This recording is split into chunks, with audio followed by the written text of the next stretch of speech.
రాష్ట్రంలోని secondary grade teachers బదిలీల ప్రక్రియలో కీలక మార్పు చోటు చేసుకుంది. ఈ బదిలీల కోసం ఇప్పటి వరకు అనుసరిస్తున్న ఆన్లైన్ కౌన్సిలింగ్ విధానానికి బదులుగా మాన్యువల్ పద్ధతిలో కౌన్సిలింగ్ నిర్వహించాలని రాష్ట్ర విద్యాశాఖ మంత్రి నారా లోకేష్ నిర్ణయించారు. ఈ మేరకు సంబంధిత అధికారులకు ఆయన ఆదేశాలు జారీ చేశారు.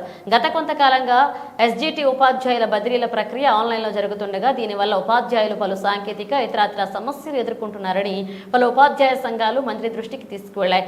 మాన్యువల్ పద్ధతిలోనే కౌన్సిలింగ్ నిర్వహిస్తే పారదర్శకత ఉంటుందని, తమకు న్యాయం జరుగుతుందని వారు విజ్ఞప్తి చేశారు. ఇదే అంశంపై తెలుగుదేశం పార్టీకి చెందిన ఎమ్మెల్సీలు కూడా మంత్రి నారా లోకేష్ ను కలిసి వినతి పత్రం సమర్పించారు. ఆన్లైన్ విధానంలోని లోపాలను వివరిస్తూ ఉపాధ్యాయుల ప్రయోజనాలను దృష్టిలో ఉంచుకుని మాన్యువల్ కౌన్సిలింగ్ కు అనుమతించాలని వారు కోరారు. ఉపాధ్యాయ సంఘాలు మరియు ఎమ్మెల్సీల నుంచి వచ్చిన అభ్యర్థనలను ఆన్లైన్ కౌన్సిలింగ్ ఎదురవుతున్న ఇబ్బందులను సమగ్రంగా పరిశీలించిన మంత్రి లోకేష్ ఎస్జిటిల బదిలీను మాన్యువల్ కౌన్సిలింగ్ ద్వారానే చేపట్టాలని నిర్ణయం తీసుకున్నారు. ఈ నిర్ణయంతో ఉపాధ్యాయ వర్గాల నుంచి హర్షం వ్యక్తమవుతుంది.